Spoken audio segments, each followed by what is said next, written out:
दादांचा ज्या ठिकाणी अपघात झाला विमानाचा, तो परिसर जो आहे तो काही माझ्या अंतरावर जर आहे आणि प्रत्येक व्यक्ती या ठिकाणी पूर्ण त्या ज्या ठिकाणी ही घटना घडली त्या परिसराची पाहणी करण्यासाठी येतोय.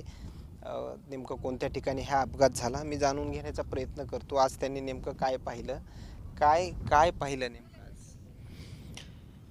गोजूबावी या ठिकाणी हा अपघात घडला.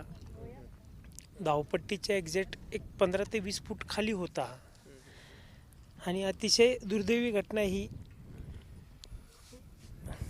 आमच्या शब्दच नाहीत याच्या पुढे, काहीच शब्द नाहीत, कारण आमचे खरं आज दादा पाहिजे होते आमचे.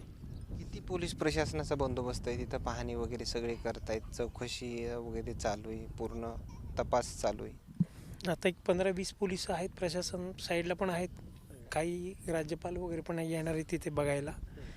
प्रशासन वगैरे आहे आणि कडक बंदोबस्त आहे, तिथे जाऊन पण देत नाहीत पुढे. मी काय पाहिलं नेमकं, काही अंदाज वगैरे बांधतायत? तिथं बॅरिकेड लावलेले आहेत सगळे, म्हणजे आतमध्ये जाऊन देत नाहीत.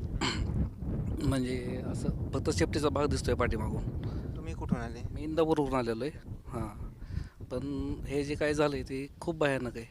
म्हणजे असं तिथं जायचं म्हणून तरी असं सामान्य माणसाला भीती वाटते.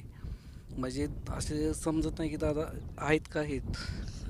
प्रत्येक माणूस दादांचा आवाज यावा कुठून तरी, दादा बाबा मी आहे अजून, असं वाटतंय सगळ्यांना. म्हणजे भयानक भयानक झालं आहे. खूप वेळ म्हणजे कोणताही रस्ता गाठून जवळपास पाहायला गेलं तर हे प्रत्येक व्यक्तीला 2-3 ठिकाणाहून पोलीस प्रशासनानं अडवलं असं. मात्र कोणताही मार्ग जो आहे ते छोटा मार्ग ना का होईना, पायी चलत का होईना. ताई अलीकडे या, तुम्ही कुठून आलात नेमका? तुम्ही बारामती आहेत. ताई तुम्ही? बारामतीहूनच आलेलो हा आम्ही. काय म्हणजे खूप ठिकाणी आमच्या समोरासमोर तुम्हाला पण जाण्यासाठी रोखलं, मात्र कुठपर्यंत का होईना पायी मार्ग का होईना काढला. नेमकं काय बघितलं तुम्ही? म्हणजे ज्या ठिकाणी ही घटना घडलेली आहे त्या ठिकाणी सगळे पोलीस बंदोबस्त आहे. पण म्हणतात ना, आमचे दैवत गेले आहे. आम्ही कुठनं तरी बघण्यासाठी आम्ही प्रयत्न करतोय, लांबून का दिसेना. खूप लांबून लांबून चालत जातात. ते खडखड रस्ता आहे, चिखल आहे, खूप काही म्हणजे रस्ते व्यवस्थित नाही, तरी टेकडीवर चढून चढून बघण्याचा प्रयत्न करत आहे. खरं सांगावं तर महाराष्ट्राचा आमचा पृथ्वीवरचा दैवतच हरला आहे आणि आम्हाला शब्दच नाही. म्हणजे आज दुसरा दिवस आहे तरी आम्हाला असं वाटतोय की नाही, कुठनं तरी काहीतरी आमचे दादा परत येतील म्हणून. पण नाही शक्य माहीत आहे.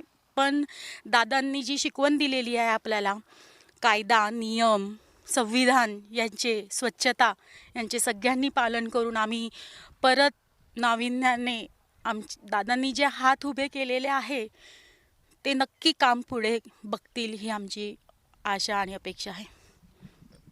ताई तुम्ही काय बघितलं तिथला परिसर? पायी चालत गेलात? काय बघण्यासारखं हेच नाही ना. म्हणजे दादांच्याबद्दल जे वाटते त्यासाठी आम्ही इथपर्यंत आलो आहे. हे व्हायला नव्हतं पाहिजे. एवढे मोठे दादा म्हणजे त्यांनी केलं सगळ्यांच्यासाठी आणि त्यांचे असं म्हणजे बघणं म्हणजे आम्हाला खूप वाईट वाटते. तर असं तुम्ही दोघी तिघी जणी सोबत गेलात, मात्र एकूणमेकामध्ये नेमकं चर्चा, तो ठिकाण बघून तुम्हाला नेमकं काय वाटलं बरं? एकूणमेकांनी काय अंदाज वगैरे बांधला? वाईट वाटलं ना आम्हाला. म्हणजे म्हणजे किती त्यांनी ते असं महाराष्ट्रासाठी केले आणि असल्या ह्याच्यात ते पडले, अर्धा तास तिथे होते. वाईट वाटले. आणि त्या दिवशी आम्ही येणार होतो पण आमची परिस्थितीच नव्हती येण्यासारखी. बघवलं पण नसतं. आणि आम्हाला एवढंच म्हणायचं की आमची बारामतीची शान गेली म्हणून आमचा राजा गेला, एवढंच. ताई तुमची काय प्रतिक्रिया? पाहणी केली पण? हो, बघून आले. खूप वाईट वाटते. आज म्हणजे पूर्ण महाराष्ट्र त्यांना हे करतो आणि आज त्यांचे इतके वाईट अवस्था झालेली नाही ह्या ठिकाणी. त्यामुळं बघण्यात हेच वाटतं खूप. म्हणजे असं मृत्यू कुणालाच येऊ नये दुर्दैवी. तर धन्यवाद. हे येत असलेल्या प्रतिक्रिया. अजित पवारांनी बारामतीचा खूप विकास केला, मात्र ज्या ठिकाणी दादा पडले त्या ठिकाणी कुणालाही जाता आलं नाही. अर्धा तास दादा त्या ठिकाणी होते, अशा प्रतिक्रिया ज्या आहेत ते या ठिकाणी येत असल्याचं पाहायला मिळतंय. कॅमेरामॅन अशोक शेकडे सोबत सूर्य जोडिया, बारामती.